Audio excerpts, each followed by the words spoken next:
I'm here with my friend Julie Bratton, who is the president for Old Republic Exchange. She's all things 1031 exchanges, and I am beyond grateful, Julie, that you are joining us today to talk about super fun things for 1031 exchangers. 1031 exchange is a way to defer paying capital gains tax on properties held for investment or for productive use in a business or trade. And often held for investment, people get a little bit confused. For example, second homes typically don't qualify for an exchange because there's so much personal use. And Right. then there's the term vacation home.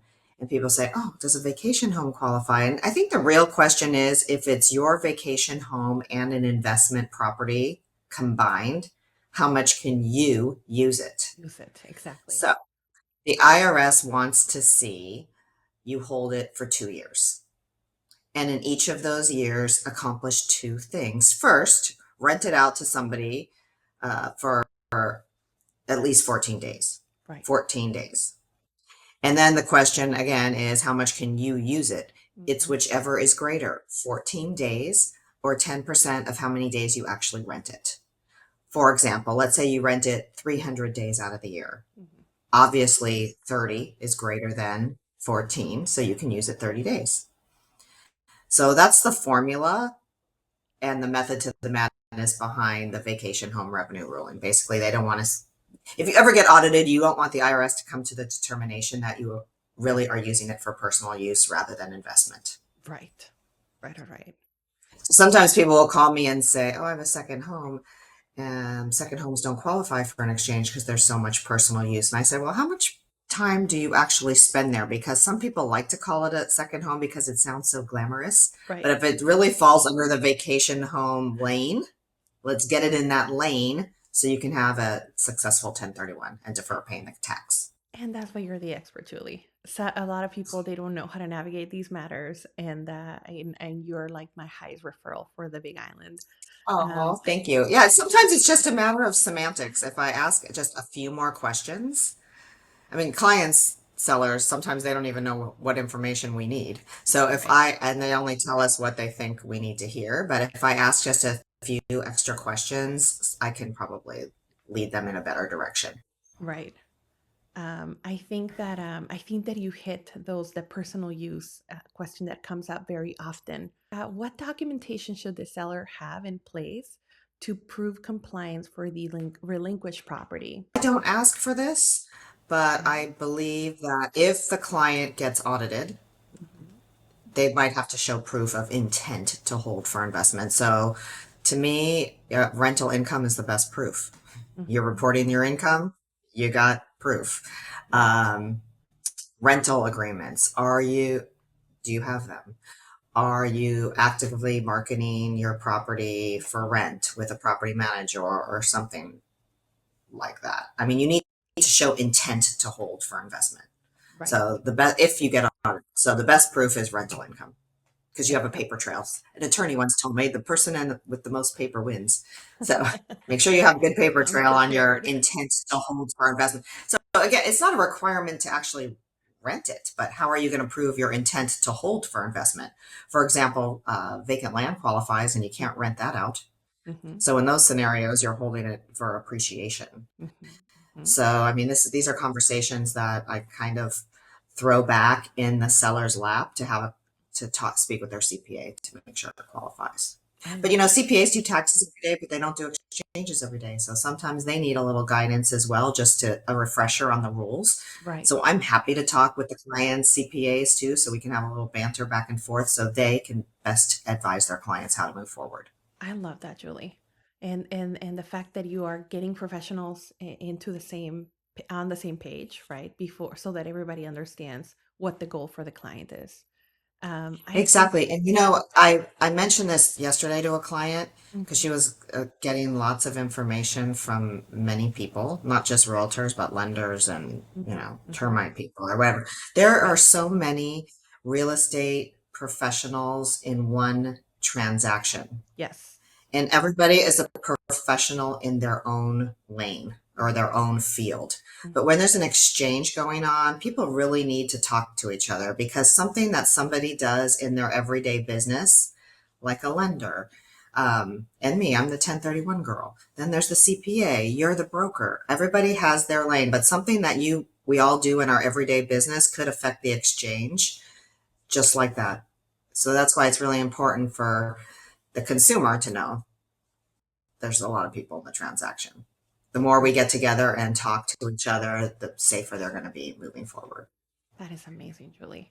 I have a lender saying one thing, I have a CPA saying another thing. I mean, they may be right in certain circumstances, but maybe not for one individual client. Right. And then navigating those conversations, in a kind way also, because everybody is Yeah, passionate about helping the client. And then you know the rules exactly. of the exchanges, and then somebody else may have another perception. So those conversations are always so fun, Julie, right?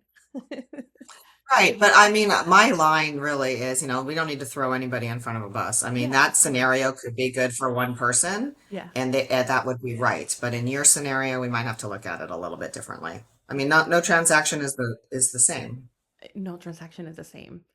Right. Julie, situations do happen while people are doing these exchanges, and sometimes people do question if there's flexibility with the client changing the usage intentions after the exchange is completed. Can we touch on that, please? Yes. So usually that question is how long do I have to hold the property for investment before I change its use Yeah, or sell it? correct. Okay. So just know that there is no rule or law on how long you have to hold investment property for investment. It's all about your intent. So it's not measured by days, weeks, months, or years. I'd like to say at least a year because you can clearly show on 1 year's tax returns your intent, how you reported 1 year of income to the IRS, and how are they going to argue that? But really, the right answer is the longer the better. Unfortunately, the consumer can ask 10 people and get 10 different answers. Hmm. So I like to say at least a year, but there's no rule. I mean, I know a lot of tax practitioners say you have to hold it for 2 years. I mean, there is no hard fast rule on that. Right. I will say that people who own property, buy properties, fix them up and sell them like flippers. Mm. You know, remember at the end of the day, you want the IRS to come to the conclusion if you get audited that you're holding it for investment and not resale. So if you're buying the Right. property, fixing it up and selling it and flipping it, I mean, it might work a few times, but if you get audited, it might not because that's exactly what you're doing. Oh So boy. again, that's a conversation that they should probably talk to with their tax practitioner what their comfort What level they're is. comfortable with, I mean, exactly. some people's lives just change and they have to move into it, or some people's lives just change and maybe Yep. this, investment that they bought on the exchange wasn't what they thought it was going to be. I mean, all of those are arguable stories. Right. We just couldn't guarantee them bulletproof, Right. And which again, goes back to there's no rule or law. It's all about intent. And again, your comment on the person with the most paper trail will win. So that will apply Yeah, there exactly. beautifully. Julie, what are the most common misconceptions that people have when they're trying to exchange for a second home or a vacation property out here? Um, I think the biggest misconception is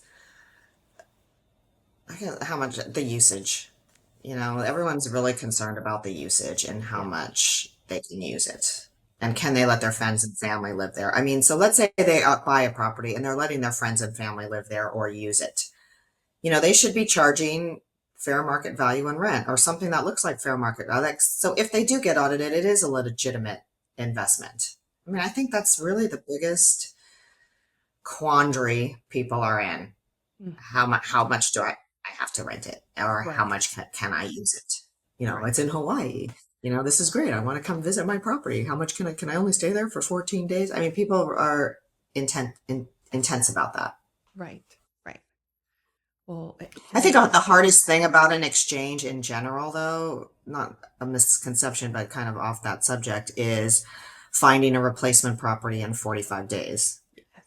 So the clock in a 1031 exchange is very set. There are no extensions. Hmm. So the day you close on your sale, you have 45 days to identify in writing what you're going to buy and 180 days to close on it. Hmm. And 45 days is included in that 180. So you don't get 45 and then a fresh 180. So that 45 days It's within. is really stressful for the consumer. It is. So I always recommend, when you list the property, start shopping around early. Weed through the Hmm. areas, the properties, the projects, the islands, the states that you like and you don't like. So when you're in your 45 days, you're feeling comfortable.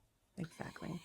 And I also try to bring this up to the consumer that I think consumers innocently get in their own way.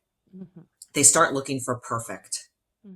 It doesn't have to be perfect. It's an investment property. They're not going to live there. They're not going to marry it. They're not Right. stuck with it. I Right. mean, of course, don't buy a piece of junk, but if you had to make a lateral move just to defer paying the capital gains tax, do it. Smart. Hold on to it for a year or so. If you still don't like it, you can always sell it, do an exchange, and get into something you really want or when you find it uh, at that time. But I'll give you a funny story. Um, my husband and I were going to buy a new project recently, Mhm. and he didn't want to do it. And I said, "Come on, you got to do it." And he said, "No." So I took him to the sales center, hooked him, and he's like, "Well, I don't like the street." And I looked at him like I had whiplash 5 times. What do you care? You're not going to live there. What do you care? You're not. I mean, he had the superficial, so innocently getting in his own way, and I Right. think the consumer does that. So I've started to bring that up in conversation. So when they are out there and they find themselves getting in their own way, maybe they can stop themselves. Right. Otherwise, the 45 days can be a really stressful time. Oh, totally. Not a few days ago, I have a listing over here in Kona, and the buyers came in doing a 1031 exchange. And same, Julie, they wanted perfection. They wanted that perfect property that spoke to them, and the agent looked pretty stressed out because he was Yeah, they have a like, time frame. yeah, yeah, those transactions are even though they're really nice for the clients, they're very Yeah, stressful for on our side because they're on a time clock. yeah. So, I mean, they just need to know that this is going to be a good investment and they're going to get good income and it's right, going to work for them. They're not right, going to live there. Yeah, exactly. they get, I mean, and I They're say that this functional, in the most loving way when I say they get in totally, their own way because they don't even realize it. exactly.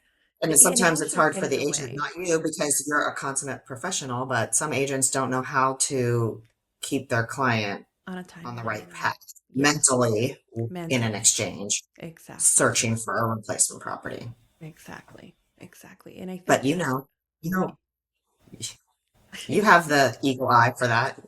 yeah, I think I like keeping our clients on track, right? And goal centered, right? This is a goal. We just need to get to the end and outline, their three favorite things that they're looking for and not deviate from that. Otherwise, it just Exactly. becomes That's a good point. madness. Yeah, yeah, That's a great point. hyper focus. Yeah, especially in 1031s. Hi, Yes. Julie. You are, well, for people watching, you have seen Julie in my videos, but Julie, love speaking with you. Yeah, you are not only a super highly regarded professional, but she's also educating a lot of professionals like myself, not only on the Big Island, but on all the other islands. So when I say that Julie is my 1031 exchange referral, it's like there's nobody else on island that I would Oh, trust with a 1031. Even when thank clients are you. I will transacting take out of great care of you. state. Yes. Even when people are transacting out of state and they're like, no, I already have my person here. I'm like, no, no, no. Talk to Julie. Try to bring in your transaction out here with her, and you will see the huge sparking difference here day and night. But thank you so much for all you do, Julie. Julie can be Thank easily you. searchable online if you guys do need to perform a 1031 exchange. Julie is your girl. And Julie, do you have any final thoughts for the audience? Go out there and get cracking. The interest rates are going to tick down. I think there's going to be a lot of activity. Hopefully. It's just a mental shift with people. I mean, interest rates are never going to go back to the way they were, No. but they'll tick down a little bit. Will they be remarkable? I don't know. I think it'll be like, I don't want to say watching paint dry, but it is going to, the interest rates are coming down. So, be ready because as they come down, more people flood in the market and you might end up buying a place at a higher price that you didn't expect. So, there's a trade-off here. But I do anticipate there being a lot of activity, a flurry once that happens, which And might be and next month. and for the people that love Disneyland, I was recently there with my little one, and just getting out of Disneyland is madness. And Oh, I think that's going to be the market once the interest drop. All the masses are going to I, come I in, do. and it's going to be like that line in Disneyland, just trying to get out of the park is just insanity. So I think that's Yeah. going to happen. And also, Julie, So there's a lot of take a deep breath. there's a Everybody lot of take a deep seller. breath. Yes, there's a lot of sellers concessions happening in this market, and also interest buy downs. I mean, Yes, let me mention one thing about credits. yes, In an exchange, credits are considered a non-exchange expense. So if you're in a transaction and you're the seller and the buyer comes back and says, I want a credit of $5,000, yeah, instead of having, if your seller is doing an exchange, hmm, I'm not saying don't give them the credit, but it's probably better for the seller to reduce the sales price by 5,000 than to give a credit. then to give a credit. So give them the credit by reducing the sales price instead of a line item. Because if you were ever audited, the IRS could say that that $5,000 could be exposed to taxes. So Julie, when you mention seller madness, concessions, that yeah. specifically when doing the 1031 exchange. You see, This is a prime example of there's so many professionals in one real estate transaction. You're yes, the realtor. You give credits to seal the deal, close the deal, exactly. and go to dinner. But a And credit could Julie, affect the exchange just like that. exactly. Yeah, and that's why it is also important to communicate with you during transaction to give you a heads up on Yes. things that are happening. Sometimes people forget that there are other humans. And Julie, this information that was provided to people. And again, My if you pleasure. Oh, well, thank you so so much, Julie. Well, you guys, if you do need to get a contact, if you do need to contact Julie, I'm going to be adding her information in the information box below this video, so that you guys can talk story with Julie if there's a 1031 question. Well, thank you again for watching, and Julie, thank you so so much for being here. Thanks for having me. I really appreciate it. Of Have a course, great day, long weekend. yes, And I look yes, forward to yes. working with you. Likewise, Julie. Take care. Aloha.